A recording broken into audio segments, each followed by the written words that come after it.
There are moments in the water when you suddenly realize that real speed doesn't come from force. It comes from softness, from a breath so calm it feels like a peaceful morning. When people reach their 60s, many tell me they feel themselves swimming slower and slower, and the harder they try, the more exhausted they become. But then, they also discover something truly beautiful. The greatest strength doesn't come from tense shoulders, but from the flow of the body, from the way we let the water lift us. And today, I want to share with you a journey, one that anyone over 60 can begin. The journey of swimming faster by swimming more gently through 3 simple arts. Before we dive into those arts, leave a comment with the number 1 if you've ever felt that the harder you push, the slower you swim. When we talk about swimming fast, most people immediately think of powerful pulls or strong kicks. But for older adults, the truth moves in the opposite direction. Once we pass 60, our bodies become wiser, more refined, and they naturally shift toward conserving energy. That is why the principle of strength and softness becomes the key to efficient swimming. Not fighting the water, but cooperating with it. And from that foundation, we step into a very special art, the art of using the right technique, the right rhythm, the right feel, rather than raw power. Art 1. Streamline, keeping the body long so it can glide. I always tell my older students, you don't need to be stronger, you just need to reduce drag. A fascinating scientific truth is that 70% of swim speed comes from lowering resistance, not increasing force. When you lengthen your body, head, hips, and legs aligned, the water slips aside as if you were cutting through wind on an empty road. Imagine your body as a soft arrow. You don't need to stab the water, you just need to let your shape guide your path. Swimmers over 60 often excel here. Slower rhythm, better feel for the water, and a natural ability to maintain a steady, straight line compared to younger swimmers. Many people tell me that the first time they held a proper streamline, they were shocked by how their body moved by itself. No strain, no hard kicking, just letting the water do its work. And if you've ever had that kind of gentle glide, comment OK, so I know you've felt the most important moment of today's lesson. Art 2. Long, even, deep breathing that lets your body move smoothly.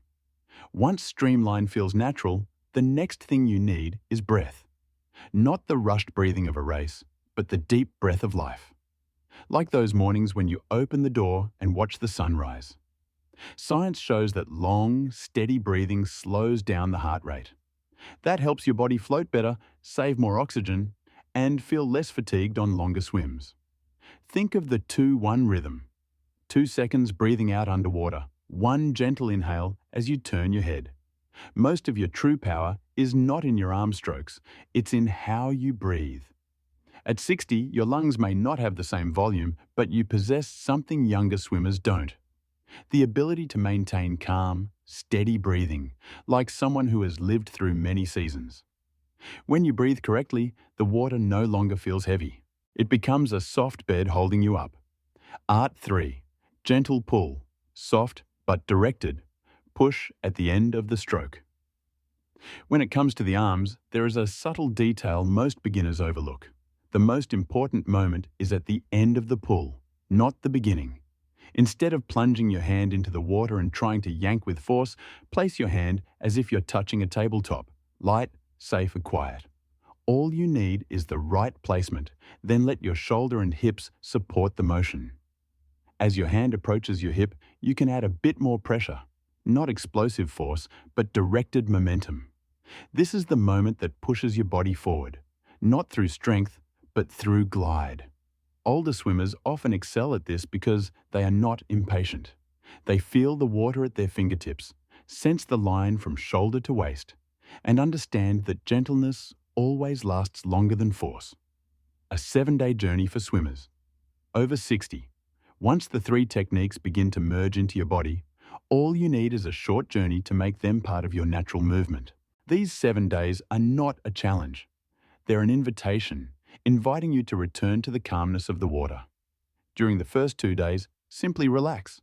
Let your body float as if lying on a quiet lake and practice long, steady, deep breaths. When your breathing settles, the water stops resisting you. Then on day 3, swim with just one arm, not to become stronger, but to feel the path of the water. Let the other arm stretch forward like a small sail, keeping your balance. And on day 4, switch sides, to understand that each hand has its own way of listening to the water. Day 5 is when everything begins to connect. Breath, arms, and body no longer work separately. You swim slowly but with full awareness. And when you feel yourself gliding, that's the sign your body is remembering the technique naturally. On day 6, swim 25 meters very slowly, slow enough to feel each ripple pushing into your palm. That slowness teaches your body how to maintain rhythm and balance, and it becomes the doorway to future speed. Day 7 is the gentle conclusion. You swim a full 50 meters, not to be fast, but to feel your body moving smoothly, breathing evenly, holding form with ease. And when you finish, you'll realize, in just 1 week, your body has learned to swim as lightly as a breeze. There are journeys in life that don't require strength. They require letting go. And sometimes, it's in that softness that we go farther than we ever imagined. When you pass 60, the body no longer seeks battles. It seeks softness. It wants to be heard. And when you swim through the art of strength and release, you don't just swim faster, you live slower, deeper, freer in every breath. See the water as a friend. Let it lift you, guide you, and remind you that true speed never comes from forcing yourself. It comes from understanding yourself. If you find this journey beautiful, subscribe to the channel so I can continue walking with you through every movement of your body and spirit.